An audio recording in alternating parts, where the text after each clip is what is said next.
ஐயனார் துணை சீரியல் நெக்கானி எபிசோடில் நிலா வந்து அவங்க அம்மா அப்பா கிட்ட சொல்லுவாங்க, எனக்கும் உங்கள் கூடலாம் இருக்கணும்னு ஆசை தான். ஆனால் கொஞ்ச நாள் போகட்டும், நீங்கள் வந்து சோழன்கிட்டேருந்து என்ன பிரிச்சுட்டு வந்துடுவீங்கன்னு சொல்லி எனக்கு பயமாக இருக்குது அப்படின்னு சொல்லிட்டு அவங்க அப்பா நான் எப்படிடா அதை செய்வேன் அப்படிங்கிற மாதிரி சொல்கிறாரு. அடுத்த சீனில் எல்லாருமே காரில் வந்துட்டு இருக்கும்போது நிலா வந்து அவங்க எல்லாருக்கிட்டையும் மன்னிப்பு கேட்குறாங்க. எங்கள் வீட்டில் வந்து உங்களை ஒரு மாதிரி நடத்துனாங்கல்ல, அதுக்கு தான் அப்படின்னு சொல்லிட்டு அதெல்லாம் எதுவுமே வேண்டாம் அண்ணி அப்படின்னு சொல்லி நல்லா ஜாலியாக காரில் வரும்போதே பாட்டு பாடி வைப் பண்ணிட்டு வராங்க. அப்போ நம்ம சோழன் வந்து நானும் சின்ன குழந்தை தாங்கிற மாதிரி சொல்வாரா. உடனே பல்லவன் சொல்வார், மெடிக்கல் ஷாப் எதாவது இருந்தால் நிப்பாட்டு, பால் டப்பா வாங்கிட்டு போகலாம் அப்படின்னு சொன்னால் எல்லாருமே சிரிச்சிட்ருப்பாங்க.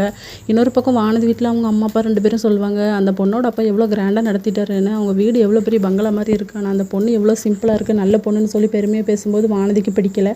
அந்த வீட்லேயும் நிலாவை பற்றி தான் பேசுகிறாங்க, இங்கேயும் நிலாவை பற்றி பெருமையாக பேசுகிறாங்க அப்படின்னு சொல்லிட்டு அந்த பொண்ணை பார்த்து நீ கற்றுக்கோங்கிற மாதிரி கூட அவங்க அப்பா சொல்வார்.